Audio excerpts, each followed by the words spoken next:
Glad to have you back. If you're just joining us, you're watching the conversation right here on Lagos Television. We're looking at Nigerian journalists and the new media.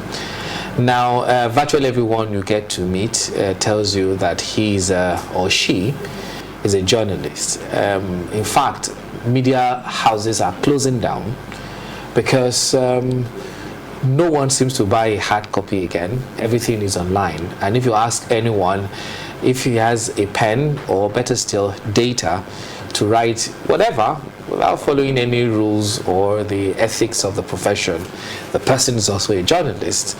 So many journalists feel, well, I think this job is no longer for us. Let us also transition.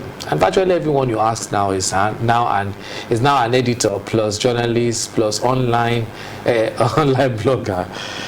The job becomes even more is becoming extinct, talking about journalism as it were. Well, I am not the expert here this morning. He has trained me before somewhere in Maryland on new media. He's a former editor, but I'm sure he's still doing some kind of editing every day. He's mostly active now online as well.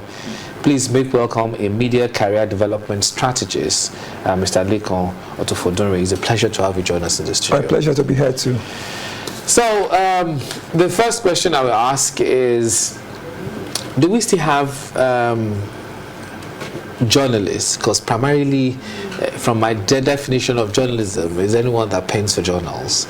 But of course, we do know that those who convey information via the print, that's journalism. Do we still have it? Because even major outlets of print journalism, they are more active online with new media. So do we still have journalism in the pure sense of the word? Does it still exist? Yes, I would say that we still have journalism, and we really have to have journalism. In your introduction, you referenced what everybody claims to be a journalist. I like to put a distinction to say that anybody can write, anybody can share information on any platform, but that does not make them a journalist. It's important to put that distinction because the job of a journalist comes with ethics, comes with rules of engagement, comes with trust, comes with expectation that when you are in doubt, you leave out. And you don't just publish for the sake of publishing. So if you have that understanding, people under the Constitution, anybody can share information, and it's an obligation. But they also know that there are consequences. Some of us did not go to school to study journalism because we could have done what they are doing now. But we learned the rules of the game. We understand the purpose of what we are doing. We know there are expectations from the people. And that's why it's important to say there's still journalism. And if we don't have journalism in the strict sense of what we used to have, there'll be trouble. And that's what we are facing now, where people see any information and they share. And when it turns out wrong, they just move on. And you get to a point where people don't know what to believe, what to trust again. And so that is the problem. And that's why we need to really bring back journalism. Whether it is practiced online, in the traditional media, it doesn't matter.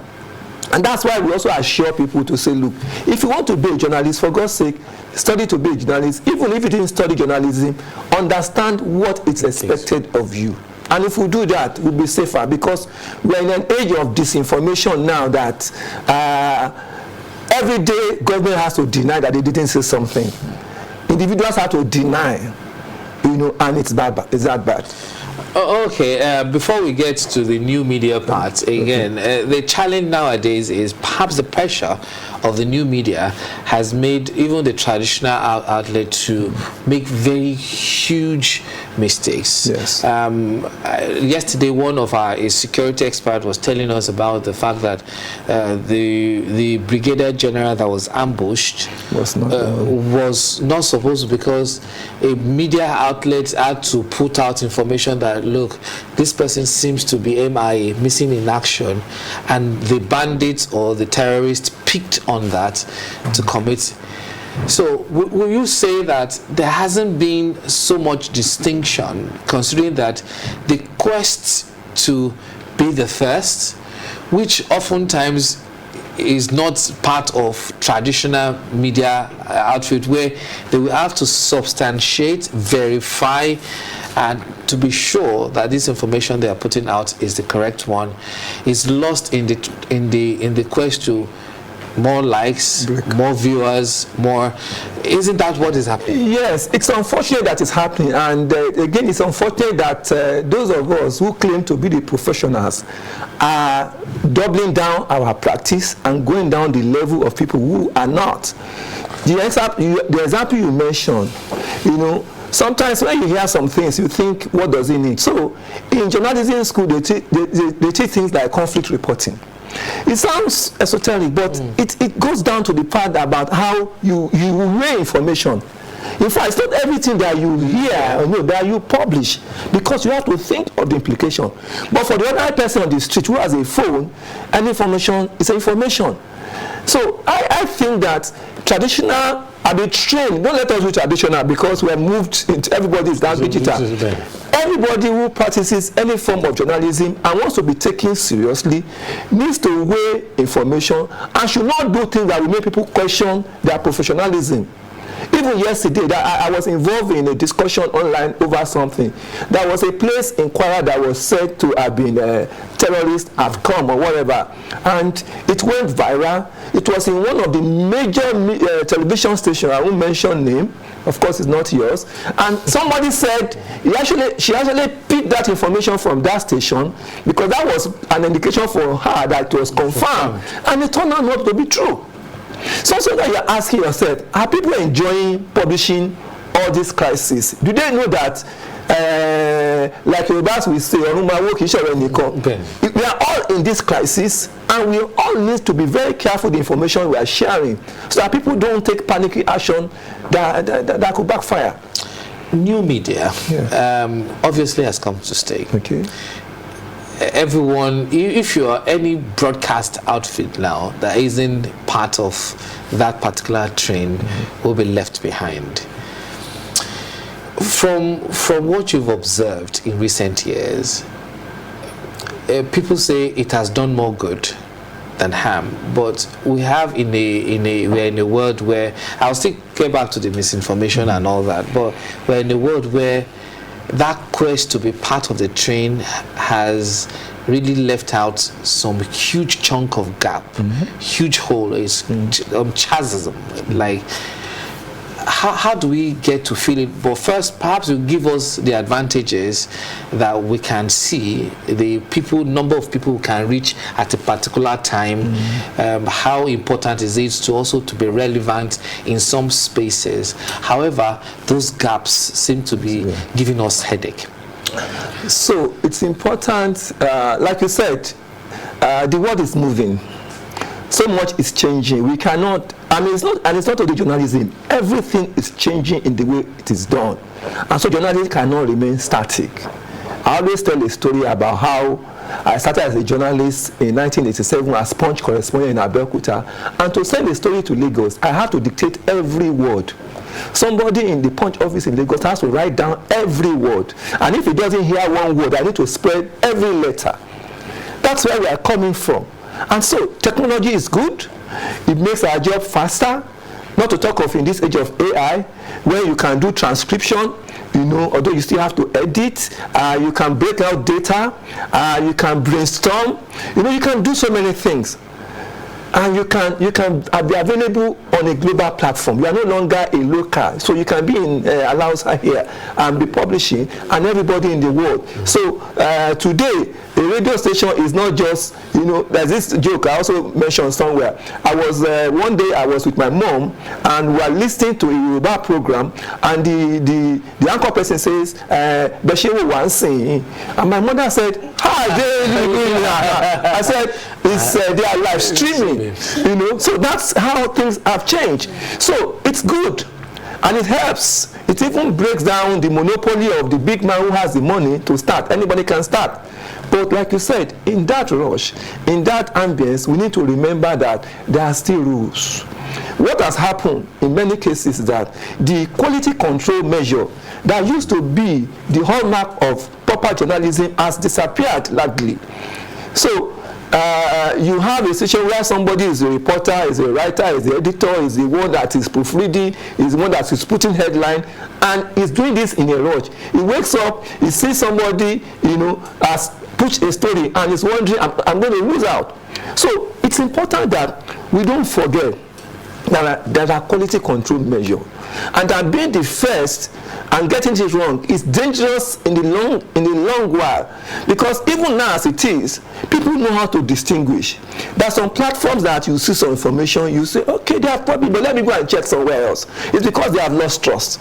So we need to bring back that check and balance, that principle of when you are in doubt, leave out. Who takes the lead here? Because one, they are their own bosses. They are the entrepreneur.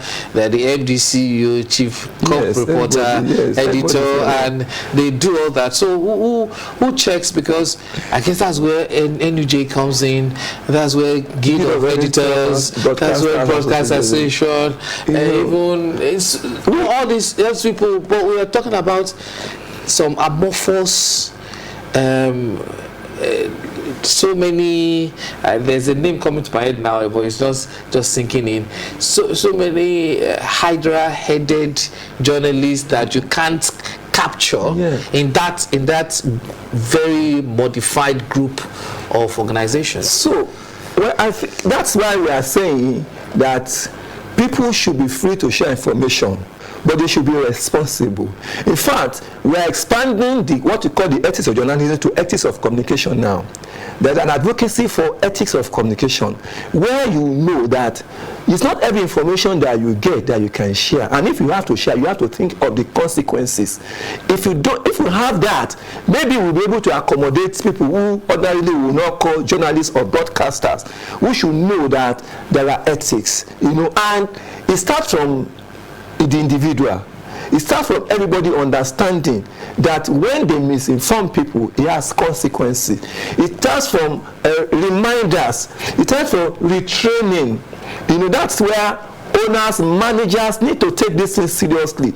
We should not wait until when people begin to classify us as not being different from the blogger, from the person who doesn't have any rules that they are working with. If we allow that to happen, then we will lose out big time. And that's why it's important, like you've mentioned, the media groups need to really be professional as being professional. Sometimes, unfortunately, training is not something that we have prioritized in the media as it used to be. Whereas some of the sectors that we envy, that we talk about, that some of us want to veer into, there are rules. I'll tell you a very funny one that I find very, very funny. So, journalists want to practice public relations. They probably think public relations is just media, just placing something like that. But today, the NIPR insists that under the law, you need to register. So you will see somebody who is an editor-in-chief of a media house going to enroll in NIPR and obeying the law. So that's the kind of thing that has to come back to our media sector.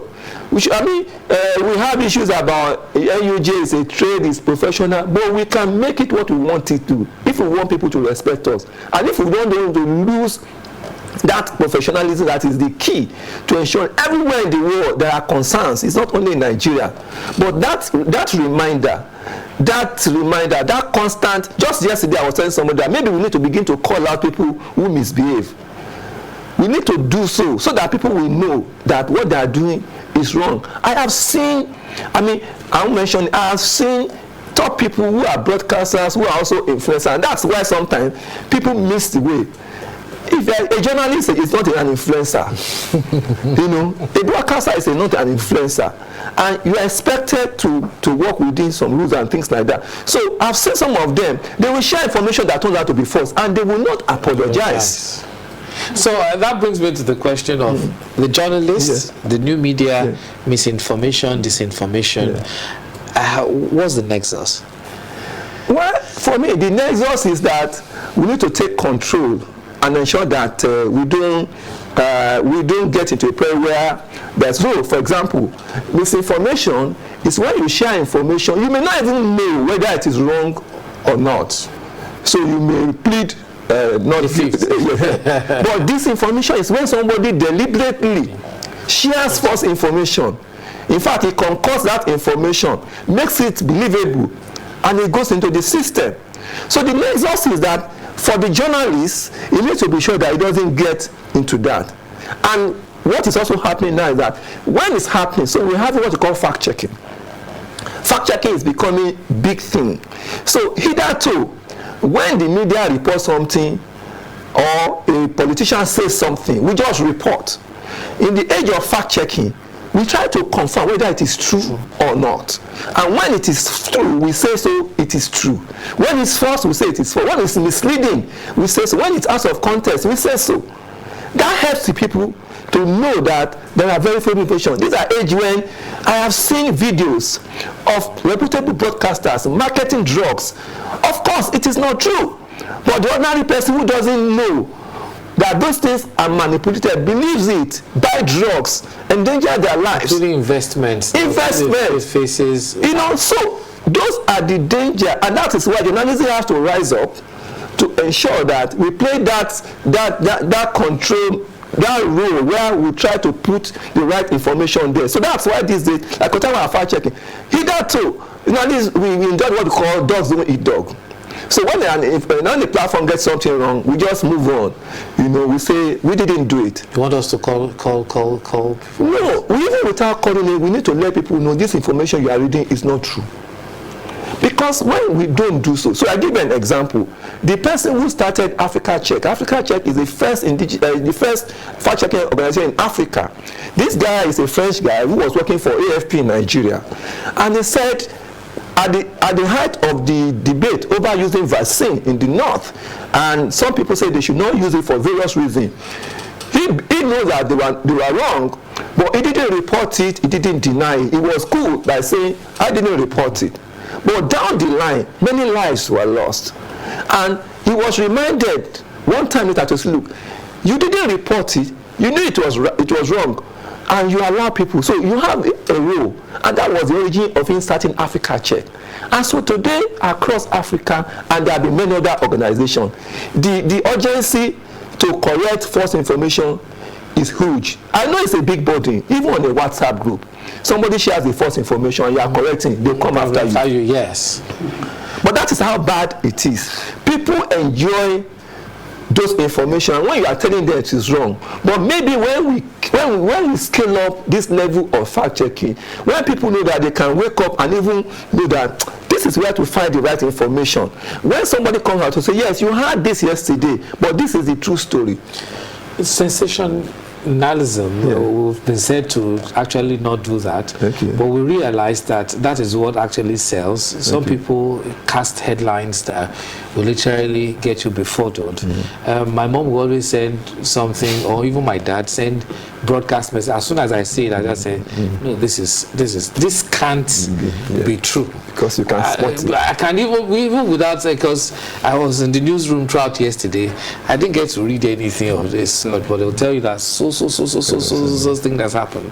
So how do we get to slow down or perhaps correct? Because in a news organization, the last thing you want to do is trying to chase the bandwagon effect of an after story that isn't true in the first place.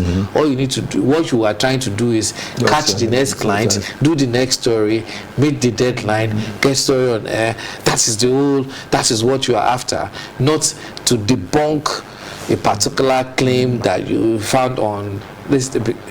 So how do you and those kind of stories, especially with the new media, it runs faster, spreads faster than your normal story that the governor of Lagos State has presented 4.2 trillion budget appropriation bill to the State House of Assembly. They say that doesn't tell you even that.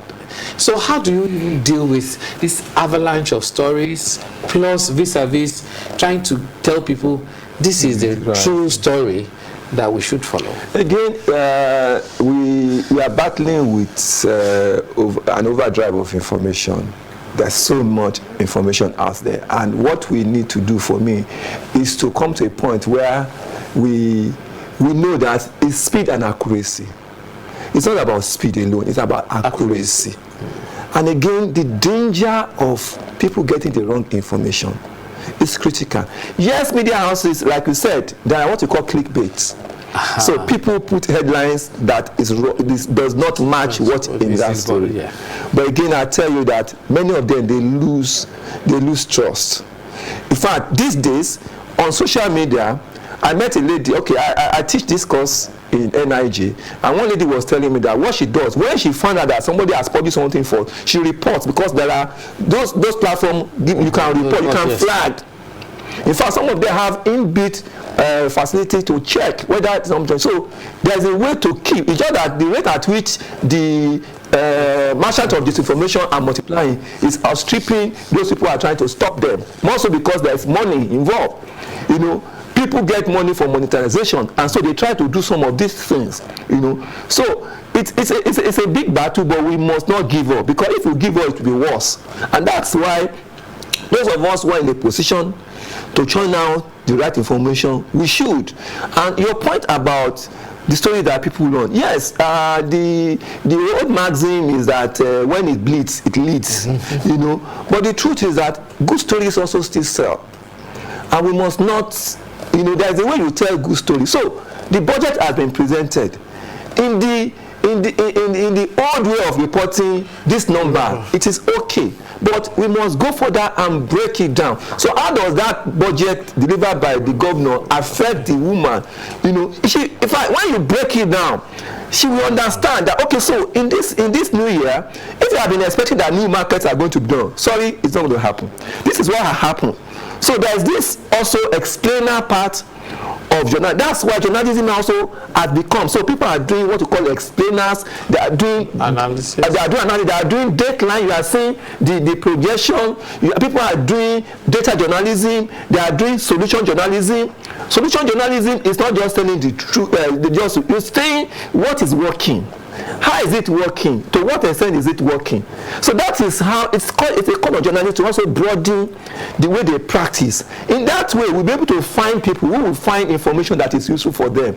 Because when they come for us on this platform, they want information. We remember, so I tell people, the broad definition of media role is to educate, to inform. Within that educate and inform, there are many other things. They want to be inspired. They want to be advised. You know, they want to speak their language. They want issues that affect them. And that is why it's not just about reporting news. It's about breaking it down. It takes a lot of effort.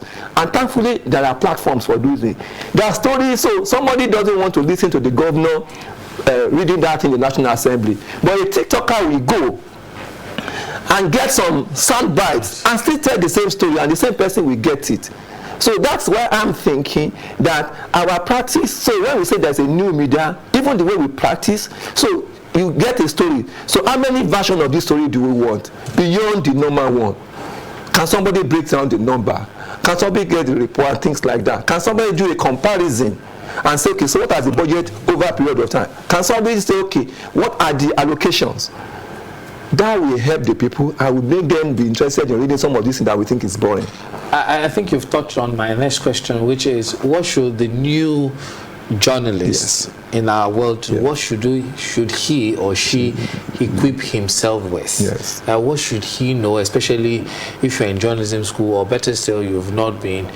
We have doctors now that are also practicing different profession. And I remember a particular journalist was accused severally that maybe because you are not a journalist and you read a Greek, that's why you don't understand the ethics of the profession. So what should journalists now should have to be relevant in our new world? Again, I'd like to reference a quote by somebody. I won't mention the name because it's a very controversial person. But he said at a gathering, he said, journalism is not changing. It has changed. It is you that has not changed. And I find that very, very intriguing. It means that we cannot continue to practice the way we used to practice, especially because we are also competing with the ordinary man who has the phone. People want information, they don't care where they get it. And so that's why the traditional journalism cannot sit down and enjoy his normal way of reporting. What they should know is that, number one, they need to understand what the new media makes possible. What are the options? Where is the audience? So new media allows you to use analytics. So you are not just pumping information out for the sake of it. You are analyzing. You are looking at your programs and saying, okay, do we really need this program? You know, and understanding it in the sense that, you know, sometimes many media houses say they are going digital, they are still analog in their ways. And that is very, very critical. You know, so you have a situation where when people say they are digital, they just have a website.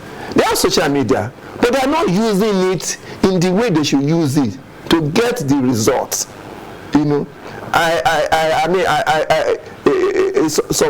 you see some broadcast stations, they just harvest what they have and put it on YouTube. It doesn't work that way.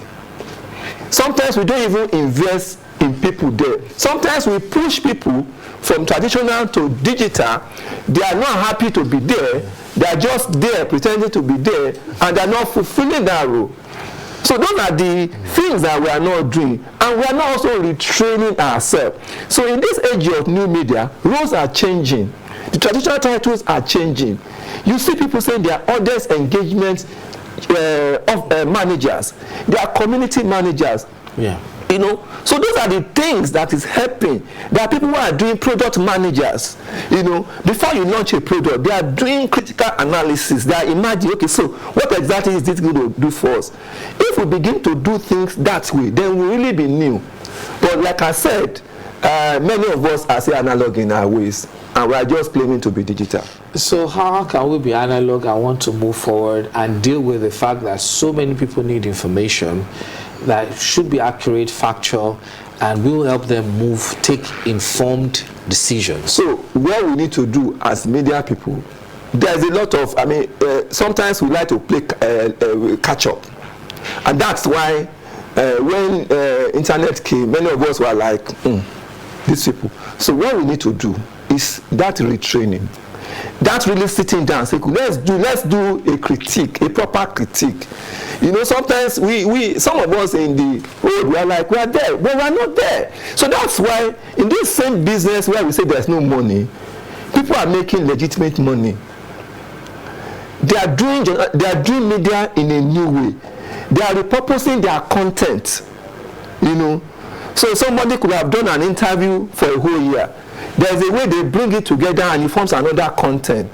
They are turning things into ebook, downloadable books. So those are the things that if we do that rethinking, then we'll really be able to compete. You know, that's what. So it's training and retraining, and it's at the management, it's at the top level. If the people at the top don't understand, it will be difficult for it to cascade down. You know, and that is the real thing. And it's not too late to learn some of these things.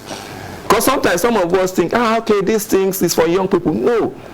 So people make money. They say people make money on YouTube and things like that. How can media houses make sure that the money they don't make from, so newspapers don't sell before? The reason why they are very active on this platform is that there are resources, there are revenues to be made, but that revenue will not just jump on you. Somebody needs to really sit down and say, okay, so what exactly is required of us? What do we put? We have a website. Are we just putting materials on the website? Are we doing SEO? Are we watching the analytics? Are we doing the engagement? Do we have the right personnel in those spaces? You know, is there a convergence? Convergence as seen. So it's not like some people are in the new media, where I am in the newsroom. There's a convergence to the extent that before you get your news bulletin, you are asking what exactly is the state of the reporting online, so that we go ahead. But if people have to wake up to buy newspapers, to listen to radio, to hear exactly what happened 24 hours ago, without an attempt to improve on that thing, it will be difficult to make progress. I'm sure that so many media organizations are wondering that how do we get out of this logjam? How do we get our people? Because they also it's a make or mass situation. You said some people are closing down. We really have to wake up to that reality, because people don't, like you said, TV is not TV like before. The Gen Zs don't watch traditional TV. They create their own content. They decide what they're going to watch. So we need to understand that audience for what we are doing. If we don't understand, we will still do what we are doing, but one day all of us will discover that you let him on, like you as we say. You know. Okay, maybe even as we wrap up this segment of, because it's a tough sell. Yes. You talked about the need to train, so that we can catch up or come up to speed with what is happening out there, and to begin to create content that will suit the audience that are out there that have very, very ravenous appetite for news production. So how do you get that man that has always done it, or that journalist that has always been very comfortable with, this is how we do it, we write the story, and to get him to shift? Now I've moved away from what the organization, broadcast outfit will do, to the journalist himself. How will he move from just being a journalist to the new media journalist? So I use my personal example. So at a point at The Nation, I was Sunday editor, and I was moved to be online editor. Even in the media house, not everybody understood. They were like, this is demotion to them, whereas this is where everybody is going. So it took me, thankfully I've been a bit exposed to new media long time ago. I've been, that's why personal development is very, very important. And because it's you, in an age where somebody can sit down in a room and be doing a podcast and be making the same money that you are not making for going to work for 30 days, it means that you need to realize that there's something you need to learn. So when I became online editor, I had to ask myself, so at a point I didn't know how to use Picasa to edit pictures. I asked my daughter. So this training is not until you go to Pan Atlantic or whatever and things like that. There are, even in the media houses they are talking. The irony is that in many media houses there are people who understand this technology that are not in a position to influence policy. There are people who think, but they are doing great things. There are media, staff of media houses who have more engagement online than where they work. So how does it work? So that's why sometimes we need to really find out, what do we have in the house? What skill is available? And be flexible about allowing people to play some roles. How do we turn our staff to experts? Sometimes some of the old rules makes it difficult for the innovative journalist to expose what that person can do. He doesn't want to get caught up in some rules. So if you have this kind of flexible atmosphere, so again, back like you have said, to the individual journalists, you need training. You need to be ready to pay for training. Training is not always free. One of the things I say that journalists have been so used to the idea of free training. I was at a program and someone said, how much do we earn? And I tell you, people who don't even earn as much as us, they pay for training. Training is very important, and relevant training. And more importantly, there are even media NGOs that are providing training. Sometimes some of them, they struggle to get journalists in the house. Many media, even when they are free training, some managers don't want to release their staff to go for that training, forgetting that that person will not get better. So we need to factor training and continuous training. And sometimes, like I said, there are experts in the house. The training should start from the house. If we have them, and if we do that, we will not be complaining that things are not working. So at some point, some of us can move up. Some of us can provide services that can help our ministry, so to say. I'm sure that you are saying. So even as rapper, what would be your parting shot, even as we get to understand that this is the way to go for us as a So my parting shot is that we need to really live the reality that new media is not a fad. It's not going away. In fact, it's going to continue. AI is here and it's multiplying. There are many new things, so we need to understand it. But back to where we started, it should not be abused. It should not be abused. it's dangerous when we abuse news media, when we use AI, for example, to clone people's image, to clone voices and do that. You know, we think we are deceiving people, but we may end up also causing. So when we cause panic, so my advice is understand that news media is real. Learn as much as you have, keep improving yourself, and don't abuse new media. Thank you very much, Mr. Luke, for doing media career development strategies, for helping us understand where we should be, even to function better with the new media. Thank you very much, sir, for being here. It's my pleasure. Okay, that's about our conversation right here from National. It's as if it was preaching to me, but it's just for everyone as well, a media organization to run with if you really want to be relevant in the world that we live in today. We'll take another short break. When we come back, the conversation is much more about what your government has appropriated for you come year 2026. Don't go anywhere. The conversation continues after this break.